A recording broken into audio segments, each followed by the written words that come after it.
My wife walked into my cafeteria during lunch rush and announced loud enough for everyone to hear, Raymond, I'm divorcing you. Your own children support my decision to take half of everything. Every former colleague watched as she slammed legal documents on my table. You're losing the house, the savings, everything. Emma and Jake both agree you don't deserve it. I stayed calm, nodded once, said quietly, I understand. But here's what Linda didn't know. Emma never said any such thing. My daughter had been warning me about Linda's schemes for months, and those children on her side? Jake was her son, not mine. He'd been helping her plan this from day one. What Linda really didn't expect was that I'd already moved every penny to protected accounts and had 6 months of recorded conversations proving her fraud. By evening, when she tried to access our money, she discovered the truth hit back harder than she ever imagined. But before I tell you exactly how this backfired on my scheming wife, let me know in the comments where you're watching from and what time it is there. And don't forget to subscribe for more stories about justice and second chances. She walked into my Boeing cafeteria during lunch rush and announced loud enough for everyone to hear, Raymond, I'm divorcing you. Your own children support my decision to take half of everything. Every former colleague watched as she slammed legal documents on my table. You're losing the house, the savings, everything. Emma and Jake both agree you don't deserve it. I stayed calm, nodded once, said quietly, I understand. But here's what Linda didn't know. Emma never said any such thing. My daughter had been warning me about Linda's schemes for months. And those children on her side? Jake was her son, not mine. He'd been helping her plan this from day one. What Linda really didn't expect was that I'd already moved every penny to protected accounts and had 6 months of recorded conversations proving her fraud. By evening, when she tried to access our money, she discovered the truth hit back harder than she ever imagined.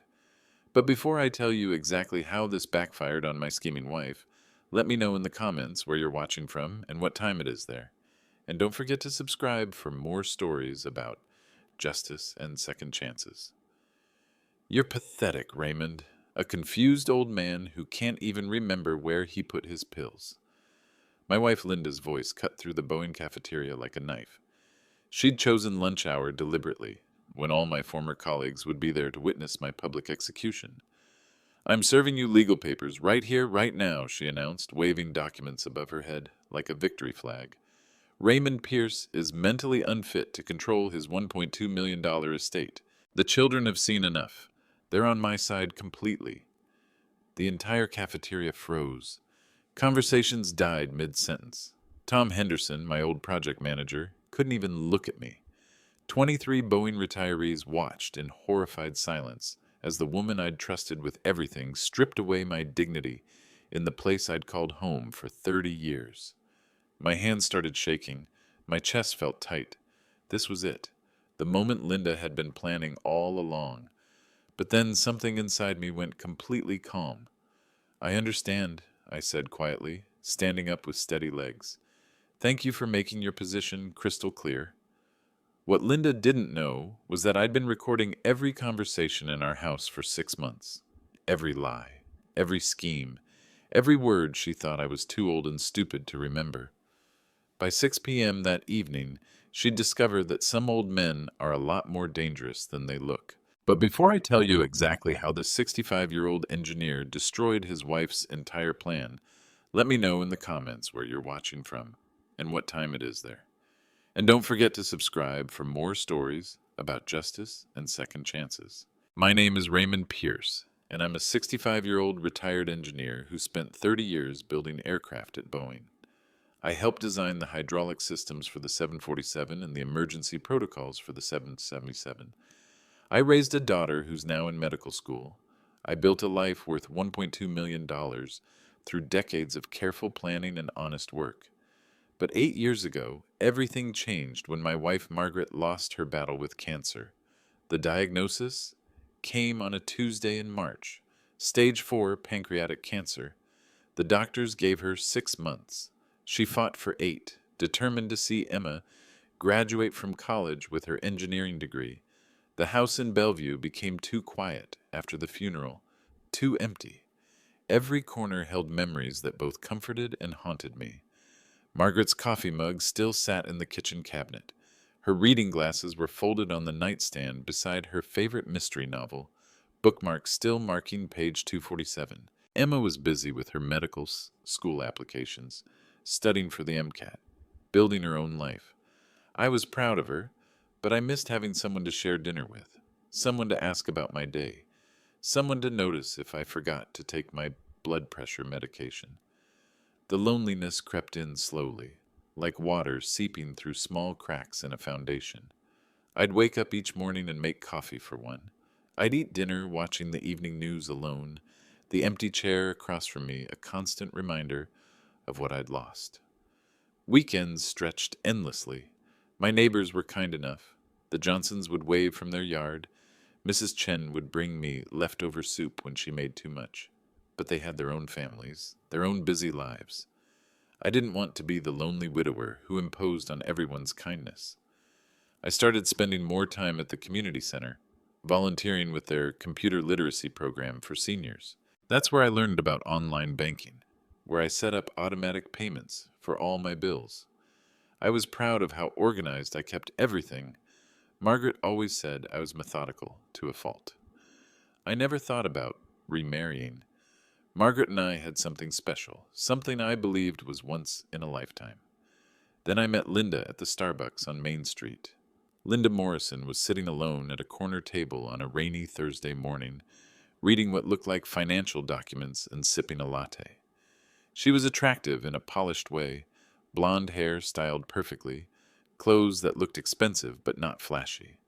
Her makeup was subtle but expertly applied, and she had the kind of confident posture that suggested someone comfortable in business settings.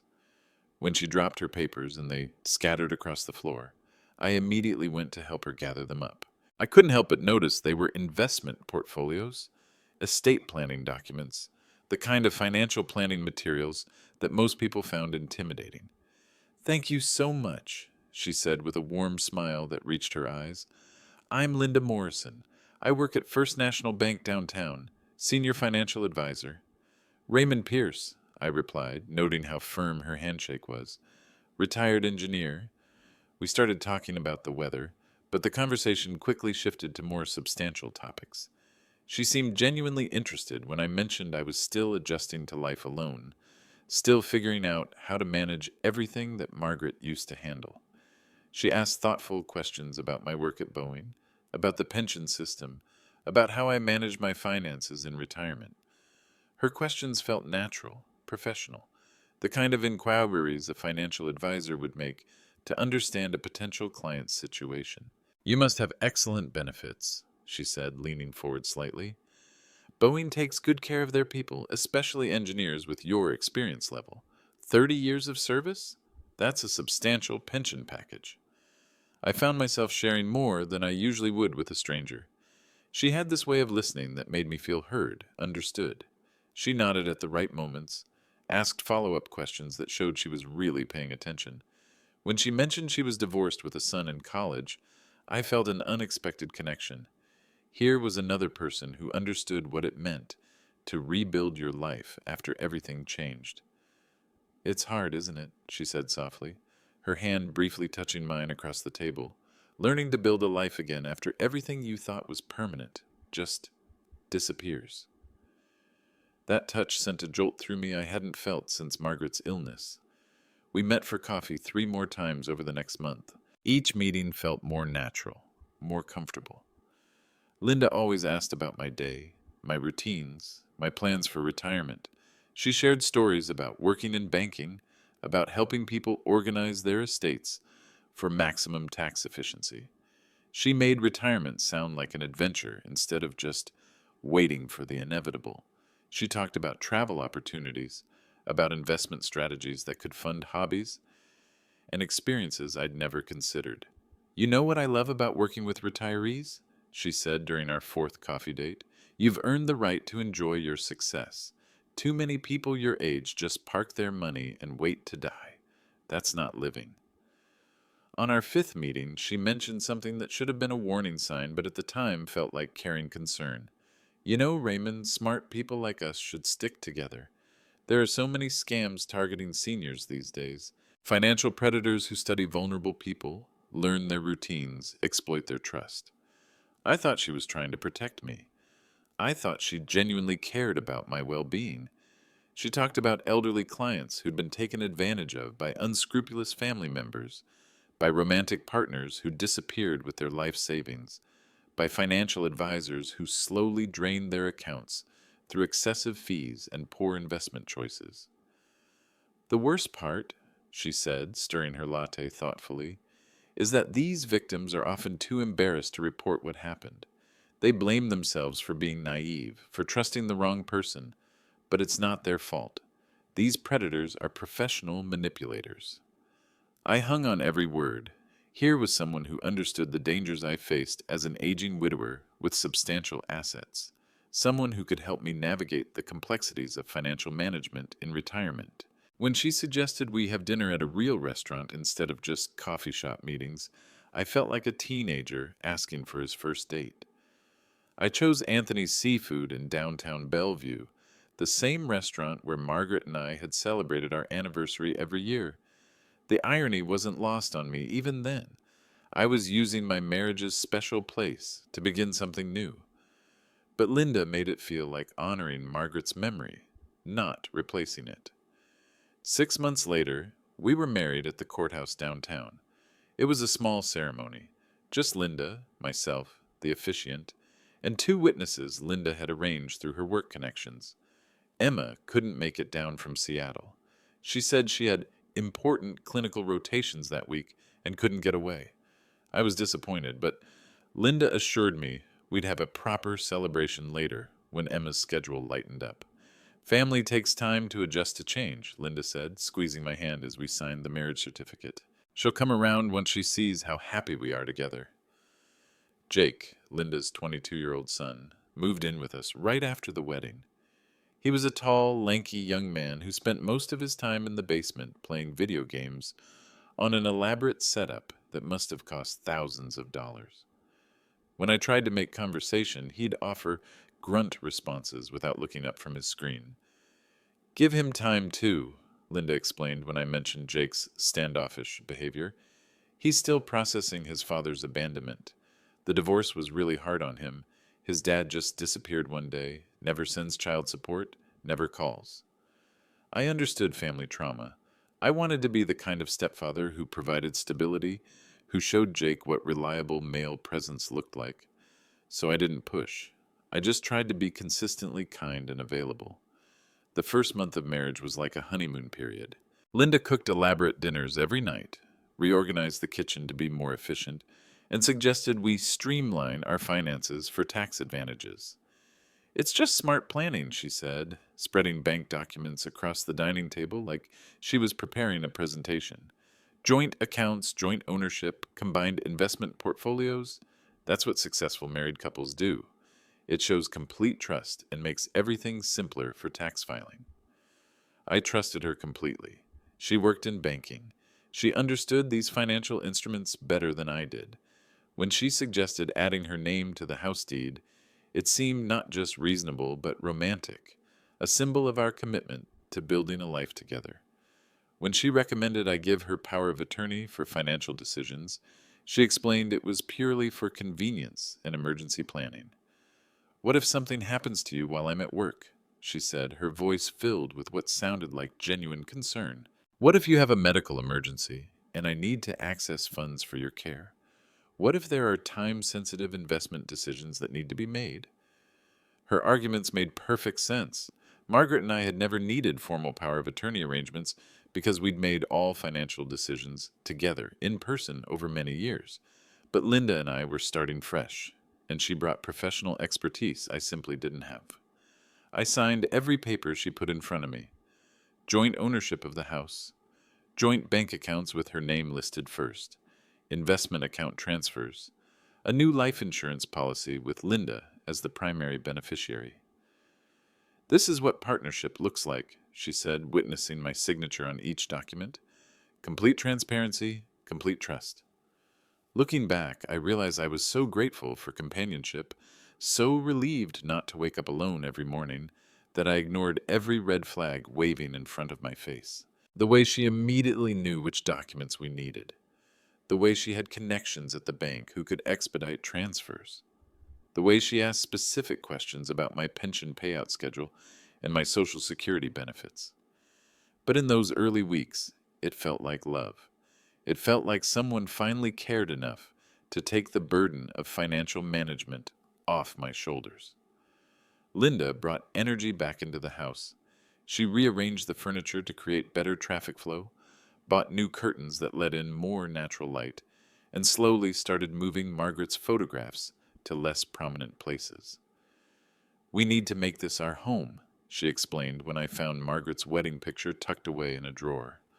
"Living in the past isn't healthy for either of us. Margaret would want you to be happy, to move forward." I understood her logic, but it still stung. Those pictures were my connection to 38 years of marriage, to the woman who'd shaped who I became, who'd supported me through every challenge and celebrated every success. But I wanted this new marriage to work. I wanted to prove I could love again, build again, trust again. The first 3 months of marriage felt like I'd been given a miraculous second chance at happiness. Linda brought structure and purpose back into my daily routine.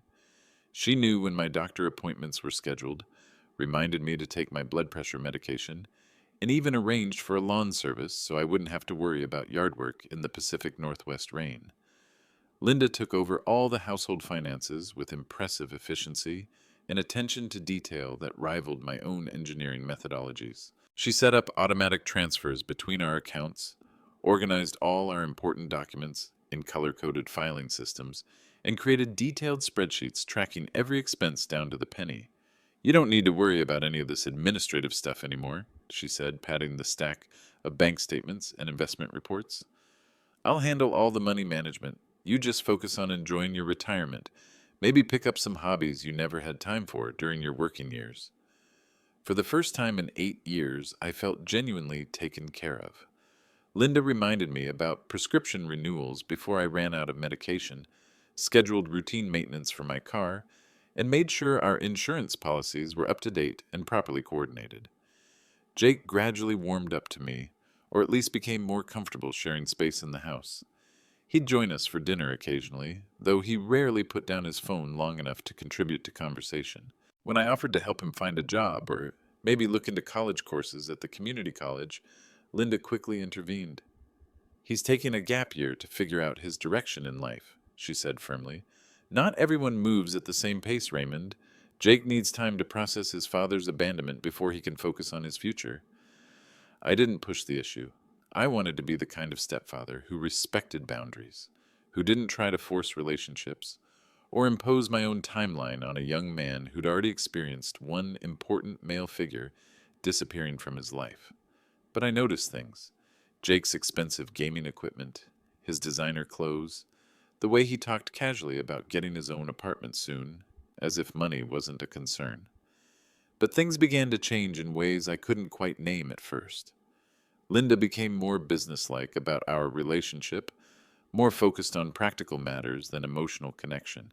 Our conversations shifted from dreams and shared memories to bills and investment strategies and administrative details. The romantic dinners stopped. Linda would often work late at the bank, coming home with takeout containers instead of the elaborate home-cooked meals she'd prepared during our courtship and early marriage.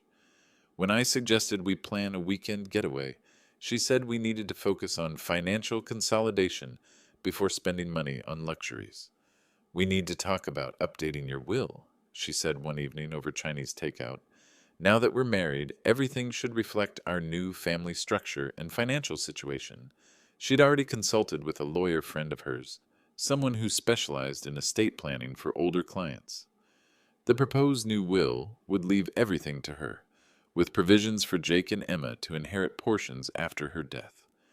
"It's cleaner this way," she explained, spreading the draft documents across our kitchen table. "No confusion, no potential family disputes. Emma will still get her inheritance, just through me when the time comes. And Jake gets security too, which he's never had."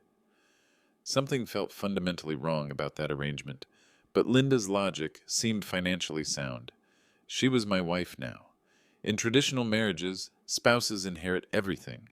Emma was young, focused on her demanding medical school program. She didn't need the burden of managing property and investment portfolios right away. Jake was struggling to find direction after his father's abandonment. Maybe inheriting something substantial would give him motivation to build a meaningful life. I signed the updated will on a Tuesday afternoon in Linda's lawyer friend's office. The man was pleasant enough, though he seemed more interested in explaining everything to Linda than walking me through the documents myself.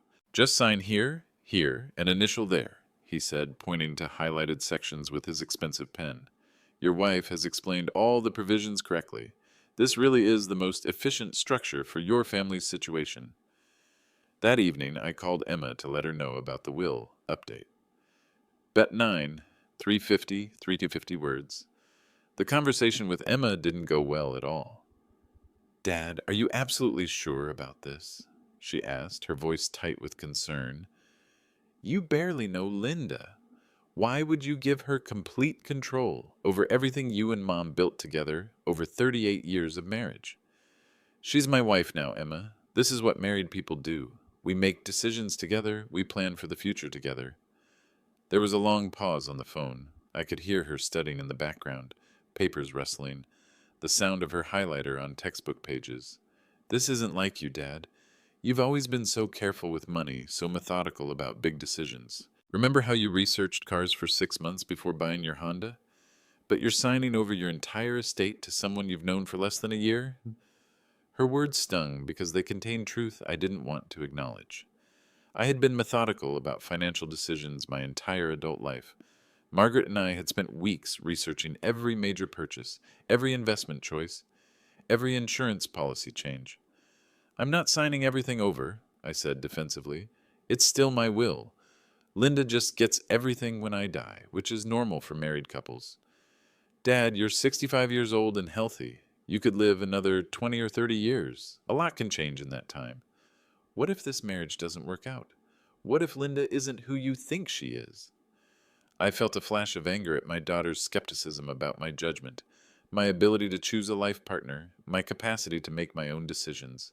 Emma, I need you to trust me on this. Linda makes me happy. She takes care of me. After 8 years of loneliness, I finally have companionship again. I thought you'd be pleased that I'm not spending my retirement isolated and depressed. We hung up on an awkward note, with Emma promising to think about everything, and me feeling defensive about choices I'd been completely confident about just hours before. That night, Linda asked how Emma had responded to the news. She needs time to adjust, I said, not mentioning Emma's specific concerns. Of course she does, Linda replied smoothly. Change is always hard for children. Over the next few months, I noticed changes in our bank statements that didn't quite add up when I tried to reconcile them with my mental budget tracking. Large withdrawals for investment opportunities that Linda handled exclusively through her professional connections. New credit cards in both our names that I never remembered applying for, with balances that seemed to grow every month. When I asked about specific transactions, Linda always had reasonable explanations. She was diversifying our portfolio to protect against market volatility, taking advantage of time-sensitive opportunities that required quick action, building financial security for our future through instruments I didn't fully understand. Trust me, she'd say, kissing my forehead like I was a child asking about grown-up decisions. I do this for a living, Raymond. I know how to make money work for people. Jake suddenly had nicer clothes, a new gaming computer that must have cost several $1,000s, and talked casually about getting his own apartment in one of the expensive complexes near downtown Seattle. When I asked Linda about supporting him financially, she assured me it was temporary assistance. He's my son, she said firmly. I can't just abandon him because I remarried. He needs stability and support while he figures out his career direction. Wouldn't you do the same for Emma if she needed help? I understood family loyalty. I'd been supporting Emma through medical school, paying her tuition and living expenses without question. but the numbers didn't feel right. We were spending significantly more than my pension and Social Security brought in each month. My attempts to review our finances more closely were met with gentle but firm resistance. Linda would pat my hand and remind me that financial management was stressful, that I'd essentially hired her to handle these complex details so I could enjoy my retirement. "You've worked hard enough for one lifetime," she'd say. "Let me take care of you now. That's what wives do." But late at night, when Linda thought I was sleeping, I'd hear her on the phone with someone, speaking in low, urgent voices about timelines and legal procedures and documentation requirements. Once around 2 in the morning, I heard her say something that sent ice through my veins. "The capacity evaluation needs to be documented properly. We can't rush this part." I lay in bed, my heart pounding, trying to convince myself I'd misheard or misunderstood. Maybe she was talking about a client at work, helping someone else navigate elder care decisions for their family member. When I tried to bring it up the next morning, Linda claimed I must have heard her talking to a colleague about a difficult case at the bank. "We had an elderly client whose family was concerned about his decision making," she explained over coffee. "I was consulting with our legal department about proper procedures. You know how seriously we take fiduciary responsibility." But the explanation felt rehearsed, too smooth, and it didn't account for the tone I'd heard in her voice. Not professional consultation, but personal planning. Emma called less frequently. When we did talk, the conversations were increasingly strained. She'd ask pointed questions about my daily routine, about whether I was managing my own affairs, about whether I felt pressured about any financial decisions. "Dad, are you sure you're comfortable with how much control Linda has over your accounts?" she asked during one particularly tense call. "Emma, I'm not a child. I can make my own decisions about my own life and my own money." "I know you can, Dad. But are you making your own decisions, or is Linda making them for you?" The question haunted me for days. I started paying more attention to our daily interactions, to the way Linda presented choices to me. She never directly told me what to do, but she had a way of framing options that made one choice seem obviously correct and others seem foolish or dangerous. "We should probably consolidate your retirement accounts," she'd say. "Multiple accounts create unnecessary complexity and higher fees." "Maybe we should consider a reverse mortgage to free up some equity," she'd suggest. "At your age, it makes sense to enjoy your money while you're healthy enough to travel." Each suggestion came with professional-sounding rationales that I couldn't effectively argue against. Without extensive research, I no longer felt confident conducting. Everything changed the night I found Linda's purse open on the kitchen counter. She was in the shower, and her phone kept buzzing with text messages from someone named Marcus. Without consciously deciding to, I glanced down and saw a manila folder sticking out of her leather bag. My hands trembled as I pulled out the documents inside. The first page made my blood run cold. "Petition for guardianship due to diminished capacity, Raymond Pierce." The document was nearly complete, filled out in Linda's precise handwriting. It cited concerns about my increasing confusion about financial matters, my social isolation, and my vulnerability to poor decision-making. There were detailed notes about my daily routines, my medications, my recent erratic behavior regarding money management. Attached were what appeared to be witness statements, though I couldn't imagine who would have provided them. References to incidents I didn't remember, conversations I was certain had never happened.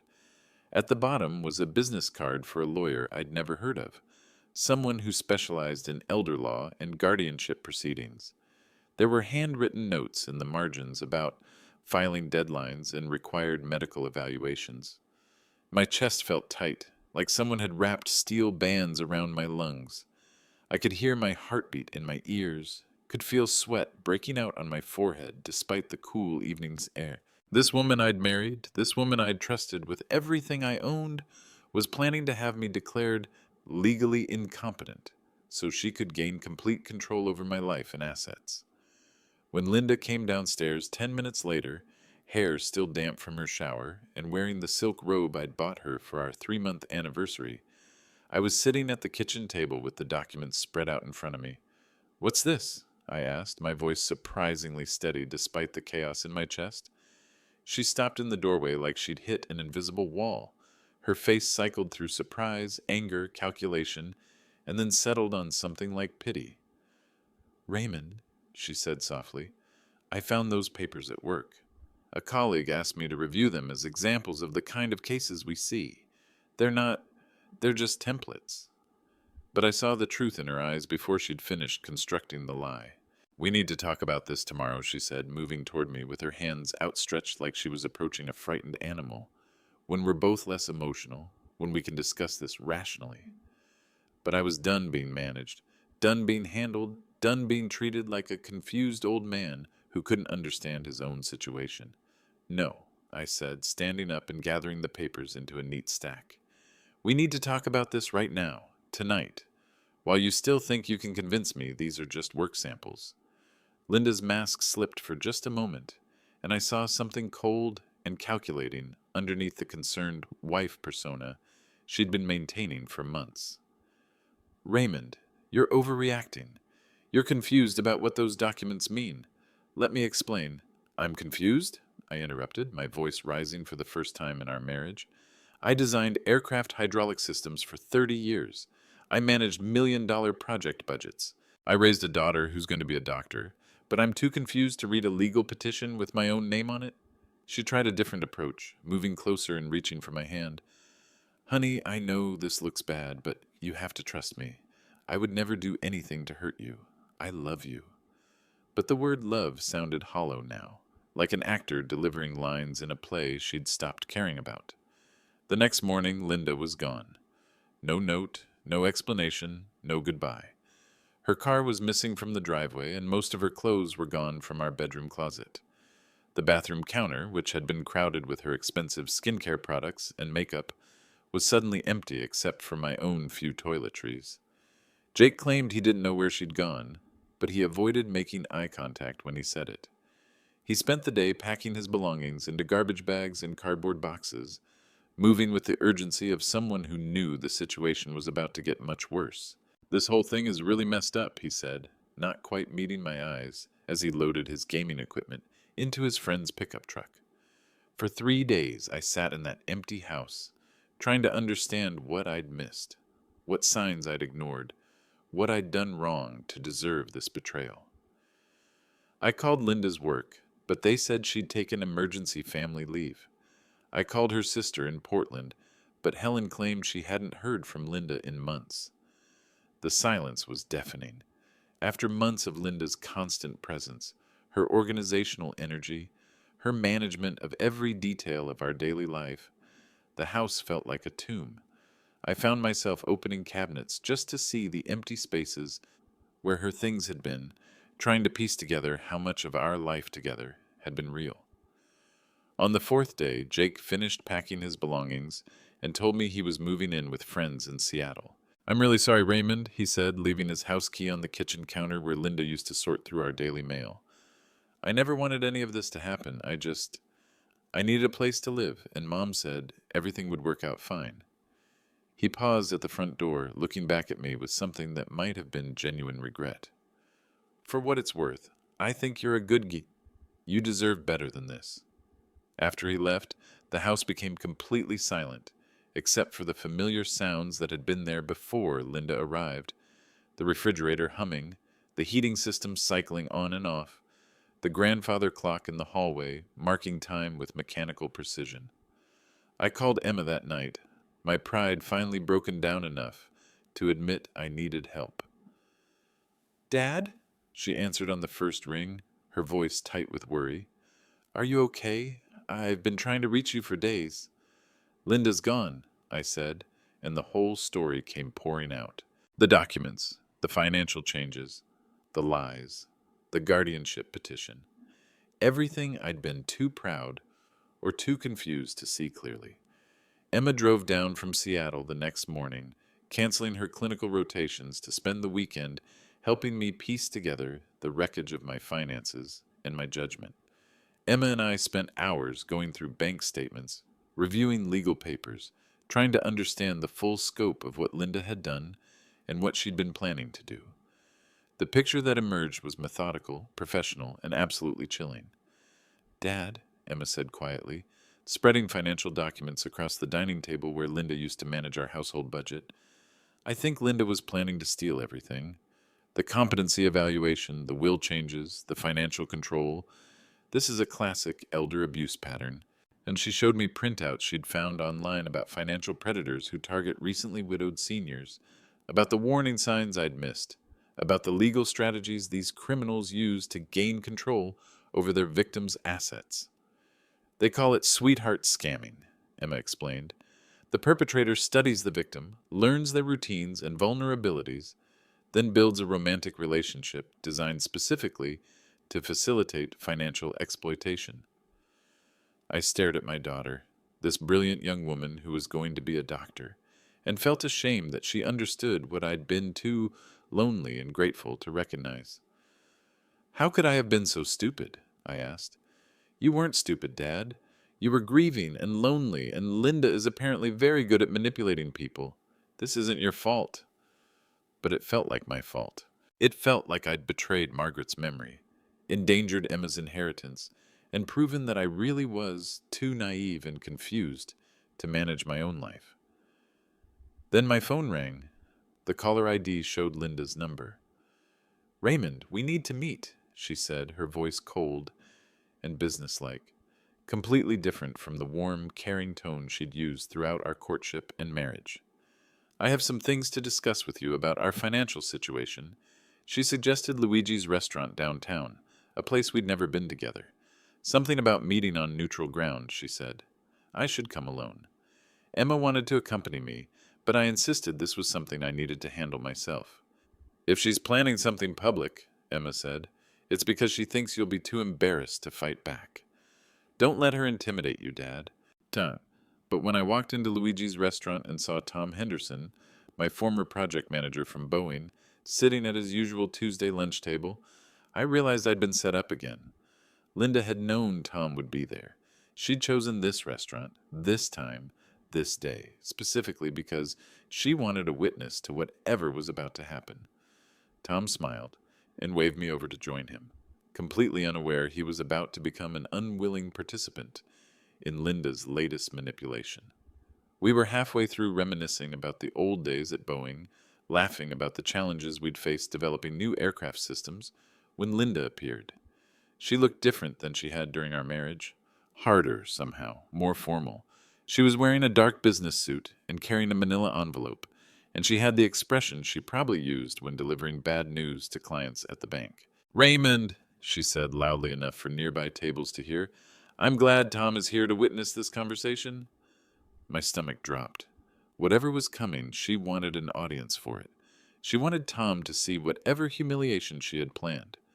I've been consulting with medical professionals and legal experts about your condition, she announced, pulling papers from the envelope like she was delivering a court summons. This is official documentation that you're no longer mentally fit to manage your financial affairs. The restaurant seemed to go quiet around us, the normal sounds of lunch conversation and clinking silverware fading into the background. I could feel other diners turning to look at our table, could sense their curiosity about the drama unfolding in their peaceful lunch atmosphere. Tom looked uncomfortable, clearly wishing he was anywhere else. An elderly couple at the next table had stopped eating entirely, openly staring at what they assumed was a family crisis playing out in public. My hands felt cold and shaky. My mouth went completely dry. The familiar sounds of the restaurant, the espresso machine, quiet conversations, the occasional laugh from the bar area, seemed amplified and distant at the same time. Raymond Pierce is no longer capable of managing his $1.2 million estate, Linda declared. I have legal documentation here, Linda continued, her voice carrying across the restaurant like she was giving a presentation to a boardroom full of bank executives. And all the children support this decision. The words hit me like a physical blow to my chest. I felt my face burning with humiliation as she waved the papers in the air like evidence in a trial. Tom looked deeply uncomfortable, unsure whether to stay and witness this family crisis or leave to give us privacy. Other diners pretended not to stare, but I could feel their eyes on me, their whispered speculations about the confused old man who'd lost his mental capacity. My hands trembled against the table. My mouth felt like I'd been eating cotton. The familiar sounds of the restaurant, clinking silverware, quiet conversations, the hiss of the espresso machine, seemed to echo in my head like sounds from underwater. Professional medical evaluation shows diminished capacity and vulnerability to poor decision-making, she declared, loud enough for everyone within 3 tables to hear clearly. Raymond Pierce can no longer be trusted to manage his own financial affairs. I wanted to disappear into the floor, to wake up from this nightmare. I thought about Margaret, about how proud she'd been of the financial security we'd built together through decades of careful planning and hard work. How would she feel seeing me humiliated like this in a public restaurant? Tom shifted uncomfortably in his chair, clearly wishing he'd chosen a different restaurant for lunch today. The elderly couple at the next table had stopped eating entirely, openly staring at our table like we were providing dinner theater. Linda set the papers down with dramatic finality, like a lawyer presenting evidence to a jury. The children agree that immediate intervention is necessary for his own protection and the protection of his assets. That's when something inside me finally broke free from the shame and embarrassment that had been paralyzing me. Children? Emma had never said anything like that. Emma had warned me about Linda from the very beginning, had expressed concerns about our rushed marriage and the financial arrangements. And Jake? Jake wasn't my child. He was Linda's son, and he'd barely spoken to me in months, except to ask for money. I looked up at Linda, really looked at her for the first time since she'd started this performance, and saw something I'd been too lonely and grateful to recognize before. This wasn't concern. This wasn't love or worry about my well-being. This was a carefully orchestrated public humiliation designed to make me feel so ashamed and confused that I'd submit to whatever she had planned. But I wasn't confused anymore. I was angry. I stood up slowly, my legs steadier than I'd expected them to be. The entire restaurant was watching now, waiting to see how this drama would resolve, whether the accused old man would break down or fight back. "I see," I said quietly, my voice carrying more clearly than Linda's theatrical declarations. "Thank you for making your position so clear." Then I turned and walked out of Luigi's restaurant, my back straight and my head held high. I didn't run, I didn't stumble. I didn't give Linda or her audience the satisfaction of seeing me crumble under the weight of her accusations. But I wasn't defeated. Not anymore. I was done being a victim. I drove home in complete silence, my hands gripping the steering wheel with steady determination instead of trembling fear. The humiliation still burned in my chest, but underneath it was something else entirely. Something cold and focused that I hadn't felt since my early days at Boeing, when we had to solve engineering problems that seemed impossible until we broke them down into manageable components. The house felt different when I walked through the front door, not empty anymore, purposeful, like a workshop where important work was about to begin. I went straight to my home office and opened the filing cabinet where I kept our most important documents. Everything was there, exactly as I'd organized it months ago. Every bank statement, every legal paper Linda had asked me to sign, every record of every financial transaction since our marriage. But more importantly, I opened my laptop and checked the security software I'd installed 6 months ago, right after Emma had warned me about the dangers facing elderly people with substantial assets. Because here's what Linda didn't know. I'd been recording everything for the past 6 months. Not because I'd suspected Linda specifically from the beginning, because Emma had educated me about the epidemic of scams targeting seniors, and I'd decided to protect myself proactively. The security system automatically backed up every conversation that happened in our house to a secure cloud server, with redundant storage to prevent data loss. Every late-night phone call Linda thought I couldn't hear. Every conversation with Jake about timelines and inheritance, and when the old man's money becomes available. Every discussion with her lawyer friend about capacity evaluations and legal procedures for gaining guardianship. I had it all, stored digitally and organized by date and time. I scrolled through hours of audio files, looking for the specific conversations I remembered most clearly. There, Linda talking to someone named Marcus about the old man and how he won't know what hit him until it's too late. There, Jake asking when Raymond's accounts would be accessible for his apartment deposit and his car payments. And there, the conversation that would end this manipulation once and for all. Linda and her lawyer friend discussing how to obtain forged medical evaluations and fabricated witness statements to support their guardianship petition. We need at least 3 incidents of documented confusion or poor judgment, the lawyer had said. Bank employees who can testify about erratic behavior, neighbors who've witnessed concerning episodes, maybe a doctor who's willing to express concerns about cognitive decline. That's not a problem, Linda had replied. I can create those situations easily enough. Raymond trusts me completely. I sat in my quiet home office, listening to my wife and her accomplice plan to destroy my reputation, steal my assets, and lock me away in some controlled living situation where I'd have no autonomy, no independence, no control over my own life. But they'd made one critical mistake. They'd underestimated their target. Tomorrow morning, I would call Patricia Wells, the lawyer who'd handled Margaret's estate planning years ago. Tonight, I would copy all the audio files to multiple secure locations and prepare a comprehensive timeline of Linda's fraud.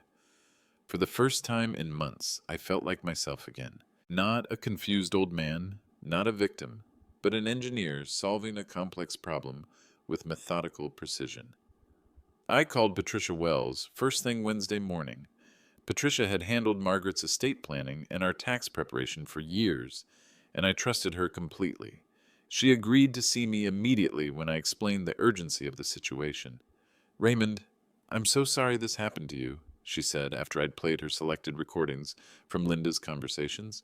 But I have to tell you, what Linda attempted constitutes fraud, forgery, and criminal financial elder abuse. These are serious felony charges. We spent 4 hours organizing evidence into a comprehensive case file.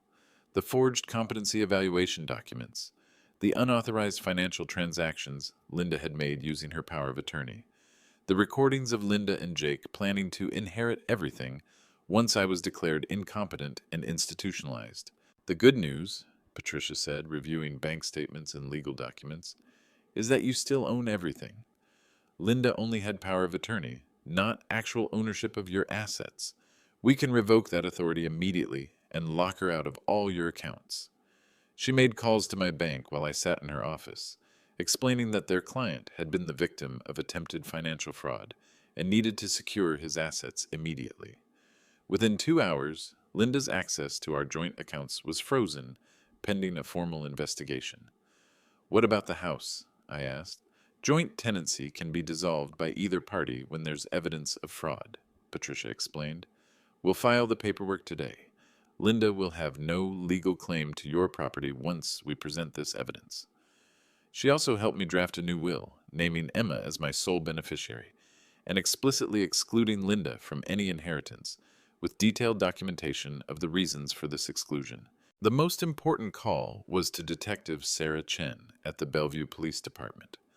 Financial crimes against the elderly were a specialized priority for their unit, and Patricia had worked with them on several similar cases.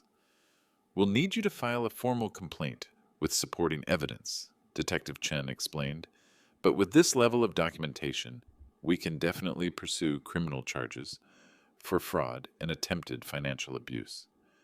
For the first time in months, I felt powerful instead of powerless, proactive instead of reactive. That evening, Linda returned home as if nothing unusual had happened. She walked through the front door around 6 o'clock, carrying takeout from the Thai restaurant we'd enjoyed together during our brief courtship period. I thought we could have dinner and talk about this morning's conversation, she said, setting the food containers on the kitchen counter with the same casual confidence she'd displayed throughout our marriage. I know the restaurant scene was difficult for you, but it really is for the best. I was sitting at the kitchen table with my laptop open and a legal pad covered with handwritten notes. She glanced at my setup, but didn't seem concerned about whatever work I might be doing. Linda, I said calmly, we definitely need to talk. She sat down across from me, arranging the takeout containers between us, like this was just another normal dinner conversation between married couples working through a minor disagreement. I've spoken with my lawyer today, I continued in the same steady tone I'd used during Boeing project meetings. The fraudulent papers you filed are being formally contested. The bank has frozen your access to all our accounts pending a criminal fraud investigation. Her face went completely pale, the color draining from her cheeks like someone had opened a valve. What are you talking about? I turned my laptop around so she could see the audio file playing on the screen. Her own voice filled the kitchen, clear and unmistakable. The old man won't know what hit him until it's too late. Once we get the competency ruling, everything transfers to me automatically. Linda's hands started shaking visibly. She looked around the kitchen like she was suddenly trapped, like the walls were closing in and cutting off her escape routes. That's not... You can't record people without their consent, she stammered, grasping for any legal technicality that might invalidate the evidence. In my own home? Actually, Washington state law allows it. I closed the laptop with deliberate finality. The police will be here in 30 minutes. You might want to call your own lawyer. For the first time since I'd known her, Linda Morrison was completely speechless. Detective Chen arrived exactly when she'd promised, accompanied by Detective Rodriguez from the Financial Crimes Unit. They were professional, thorough, and treated Linda with more respect than she'd shown me throughout our marriage. Linda tried desperately to maintain her composure, claiming the recordings were taken out of context, that she'd been trying to protect me from my own poor judgment and the predatory people who target vulnerable seniors. But when they played the audio of her discussing forged medical documents with her lawyer accomplice, when they showed her the timeline of unauthorized financial transactions, when they presented the fake competency evaluation with her handwriting all over it, her story fell apart completely. Mrs. Pierce, Detective Chen said formally, you have the right to remain silent. Anything you say can and will be used against you in a court of law. As they read Linda her Miranda rights, she looked at me with something between pure rage and complete disbelief that her carefully planned scheme had been discovered and dismantled.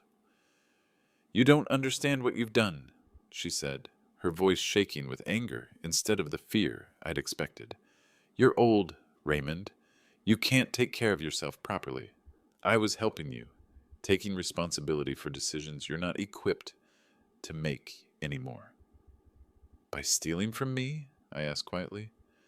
By taking control of a situation that was only going to get worse, she snapped, her mask finally slipping completely away. Do you know how easy this would have been? How grateful you should have been that someone still wanted to take care of you? That was the moment I knew with absolute certainty that I'd made the right choice. This wasn't the woman I'd married. Maybe she'd never existed at all. Maybe the caring, attentive Linda had been nothing more than a performance designed to gain my trust. Jake arrived just as they were putting Linda in handcuffs and loading her into the patrol car. He took one look at the police presence and turned around without saying a word. Detective Rodriguez called after him. They'd want to talk to him as a potential co-conspirator in the fraud scheme. After the police left, I sat in my quiet kitchen and called Emma. It's over, I told Emma when she answered on the first ring. Linda's been arrested for fraud and attempted elder abuse. All the money's safe, and she can't touch any of our accounts anymore. Emma cried with relief on the other end of the phone. Dad, I'm so proud of you for fighting back. Mom would be incredibly proud, too. You protected everything you two built together. That night, I slept better than I had in months, maybe even since Margaret died. The house felt peaceful instead of empty, secure instead of vulnerable. The legal proceedings took several months to work their way through the court system. Linda pleaded guilty to attempted fraud and financial elder abuse in exchange for a lighter sentence that would keep her out of state prison. She received 18 months of probation, 200 hours of community service, and was ordered to pay $25,000 in restitution for the money she'd already taken from our accounts. Her banking license was permanently revoked, which meant she could never work in financial services again. Jake cooperated with authorities in exchange for a reduced sentence. He received community service and was banned from contacting me for 2 years. I learned from Detective Chen that Linda had attempted this exact same scheme with 2 other widowed men in the past 5 years. One had caught on early and ended the relationship before she could do significant damage. The other hadn't been so fortunate. She'd successfully isolated him from his family and gained complete control of his finances before his adult son hired a private investigator. She's a professional predator, Detective Chen explained during one of our follow-up meetings.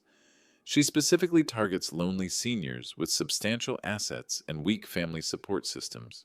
You were actually lucky that your daughter stayed involved despite Linda's attempts to push her away.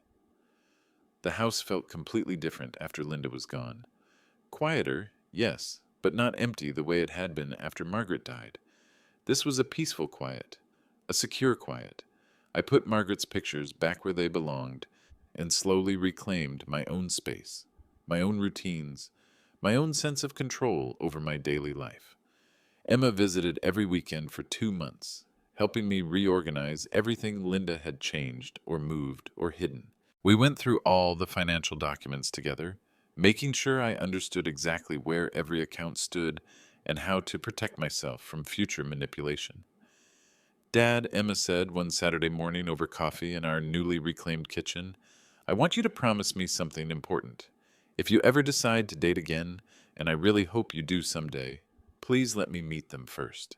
Not because I don't trust your judgment, but because love can make anyone vulnerable to the wrong person.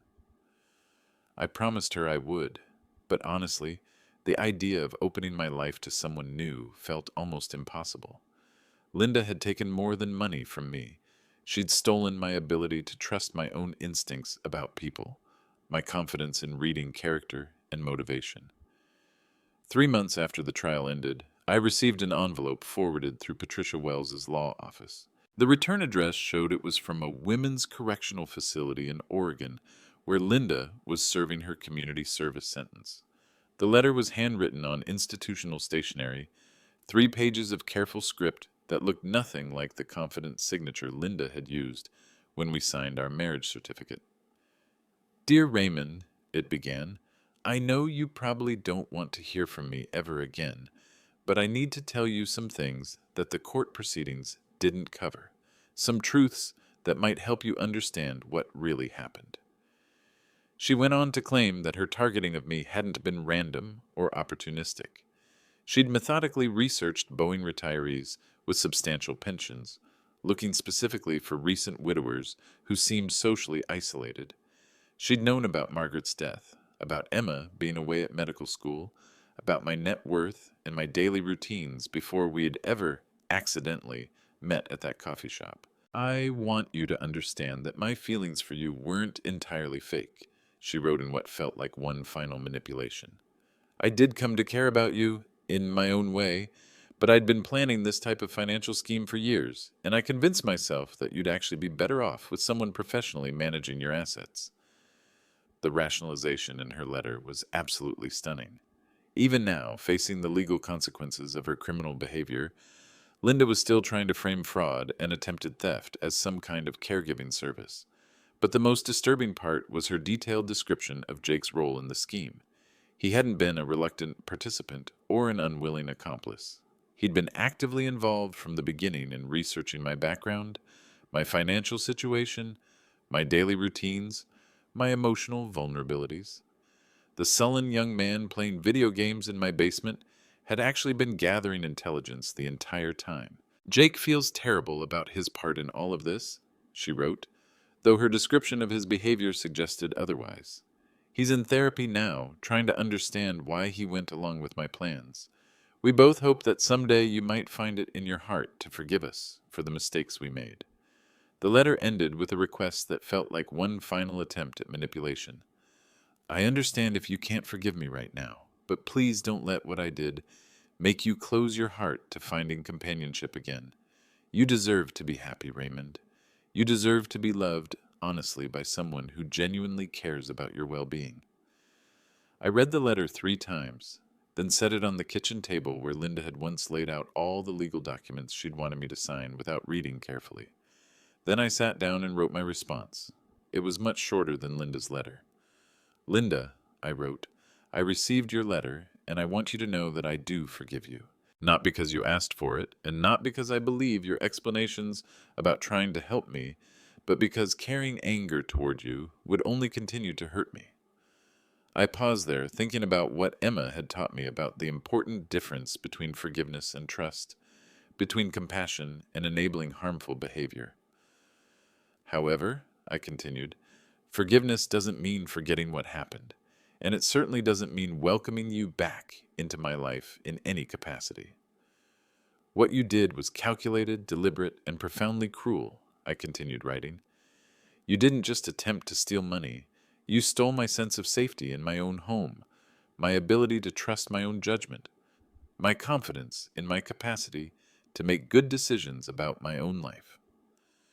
I told her about the volunteer work I'd started doing with Detective Chen's Financial Crimes Unit, sharing my story with other seniors who'd been targeted by similar scams, about the security measures I'd permanently installed in my life, about the support group Emma had helped me find for victims of financial fraud.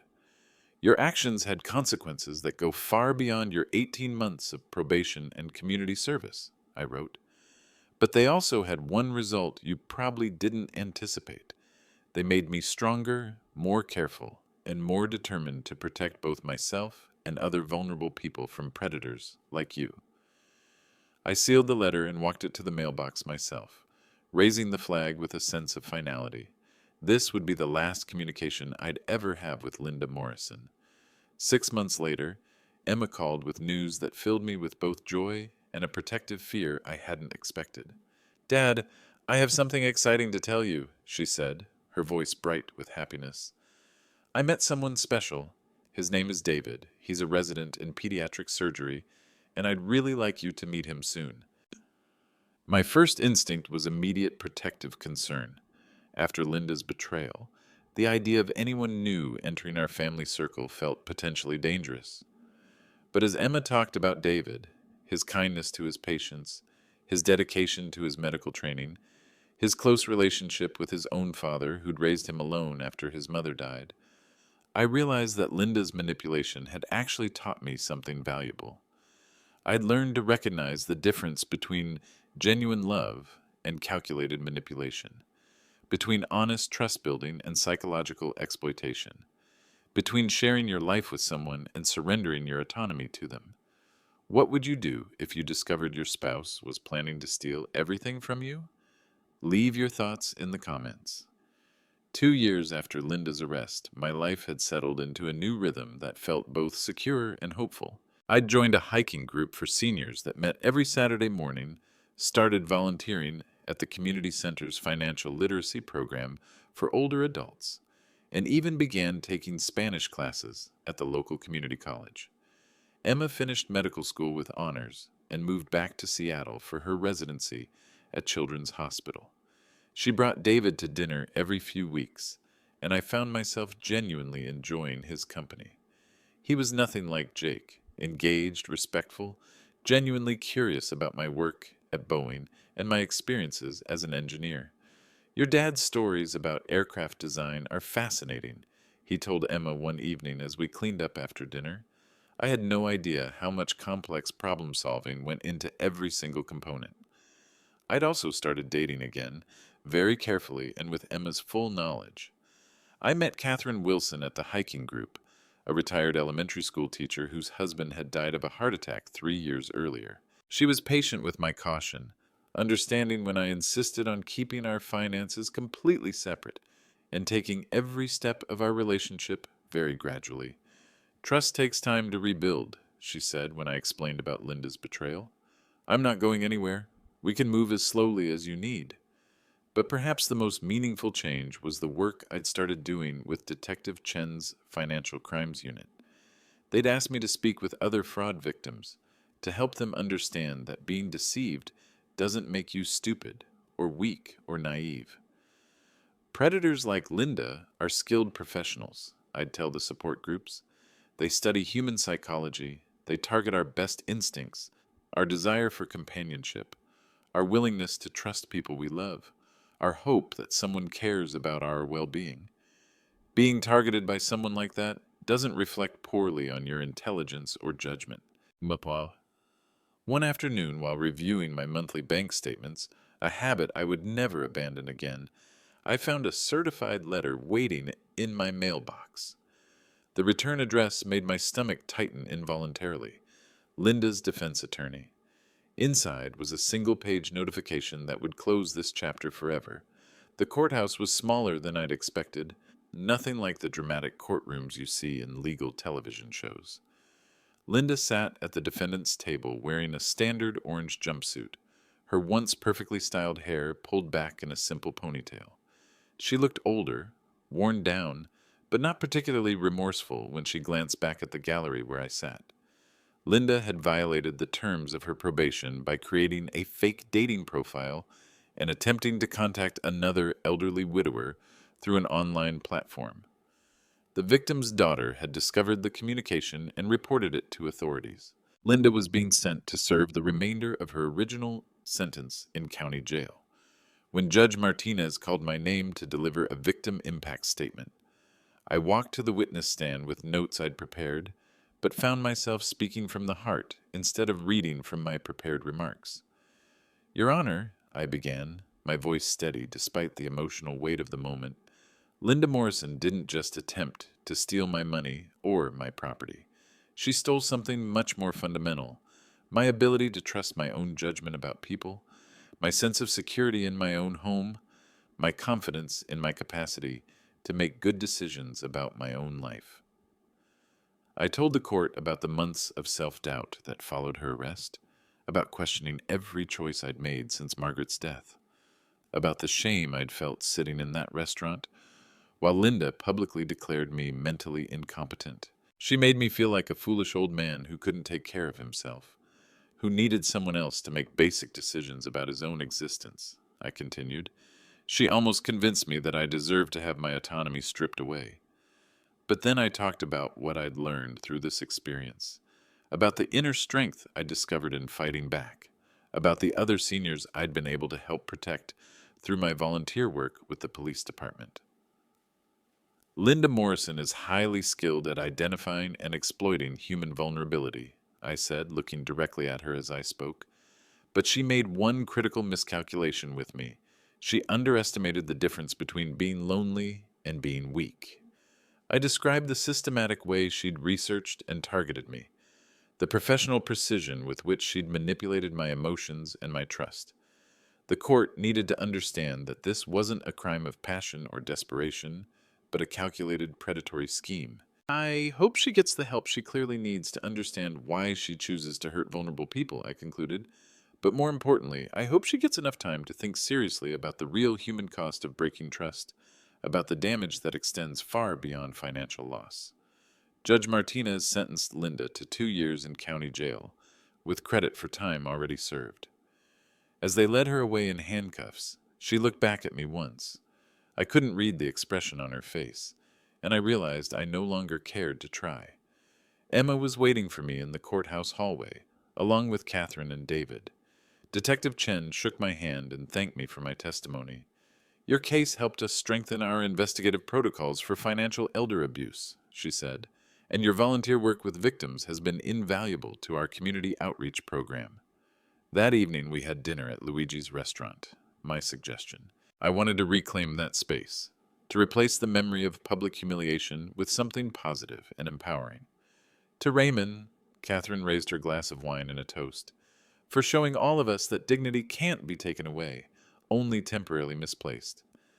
Emma and David laughed, but I saw tears of pride in my daughter's eyes. I'm so proud of you, Dad, she said. Mom would be absolutely amazed at how strong you've become. As we walked out of the restaurant that night, I thought about Linda's letter from jail, about her claim that she'd been protecting me from other potential scammers. The truth was exactly the opposite. By trying to exploit and steal from me, she'd made me strong enough to protect myself and help others avoid similar predators. My phone buzzed with a text message from an unknown number as we reached our cars. For just a moment, my heart rate spiked. Old habits from the months of hypervigilance after Linda's arrest. But it was just a confirmation reminder for my Spanish class the next morning. Catherine and I were planning a trip to Spain for her 70th birthday, our first vacation together. I smiled and put the phone back in my pocket. At 67 years old, I was finally learning the crucial difference between being appropriately careful and living in constant fear. 3 weeks later, I received one final letter from Linda. The envelope was thicker this time, suggesting multiple pages of whatever final manipulation or plea she wanted to attempt. I held it in my hands for a moment, remembering the last letter I'd received from her, the mixture of false remorse and continued rationalization that had characterized her final attempt at contact. Then, without opening it, I walked to my home office and fed the letter directly into my paper shredder. I watched the mechanical teeth tear through the envelope and whatever words Linda had written, reducing her final message to thin strips of meaningless paper. Some conversations are over. Some stories have reached their natural conclusion. Some people have forfeited their right to continue taking up space in your thoughts. And sometimes that's exactly how healing happens, not with dramatic confrontation or elaborate closure, but with the simple decision to stop participating in someone else's attempts to control your narrative. I threw the shredded paper in the trash and went outside to tend my garden. Margaret's roses were blooming again, healthier than they'd been in years. I'd learned how to properly care for them during the long, quiet months of rebuilding my life. The afternoon sun felt warm on my face as I worked among the flowers, my hands steady and my mind clear. For the first time in years, I felt completely present in my own life, completely in control of my own choices. The house behind me was secure, my finances were protected, and my daughter was building a beautiful life with someone who genuinely loved her. That evening, as the sun set over Puget Sound, I sat on my back deck with a cup of coffee and my laptop, working on a presentation for next week's financial literacy workshop at the Senior Center. Detective Chen had asked me to speak to a new support group of fraud victims, people who were just beginning to understand how they'd been targeted and manipulated. I was writing about the importance of trusting your instincts, about the difference between healthy skepticism and paranoid isolation. When my phone rang, Emma's number appeared on the screen. "Dad, I have some wonderful news," she said, her voice practically glowing with happiness. "David proposed. We're engaged." I felt a surge of pure joy, followed immediately by the protective concern that had become my default response to any major life change. But this time, the concern felt different. Not fearful, but appropriately cautious. "Tell me everything," I said. "How did he propose? When are you thinking about the wedding?" As Emma described David's proposal, a quiet moment in the hospital garden after they'd both finished particularly difficult shifts, I realized that Linda's betrayal had actually given me a gift I hadn't recognized at first. I now knew what real love looked like, in contrast to skilled manipulation. I could recognize genuine care versus calculated exploitation. I understood the difference between someone who wanted to share your life and someone who wanted to take it over. David had spent 2 years proving his character through consistent actions. He'd never asked Emma for money, never tried to isolate her from family, never pushed for quick commitments or dramatic changes. He'd simply been present, reliable, and honestly himself. "Dad," Emma said, "I want you to walk me down the aisle. And I want you to know that finding someone who loves me the way you loved Mom is the standard I've used for everything." After we hung up, I sat in the gathering darkness, thinking about Margaret and how proud she would be of the woman Emma had become. How amazed she'd be at the strength we'd both discovered in protecting what we'd built together. If this story resonated with you, make sure to subscribe and hit that notification bell. I share new stories every week about ordinary people who found extraordinary strength when life tested them. And remember, it's never too late to protect yourself and reclaim your dignity.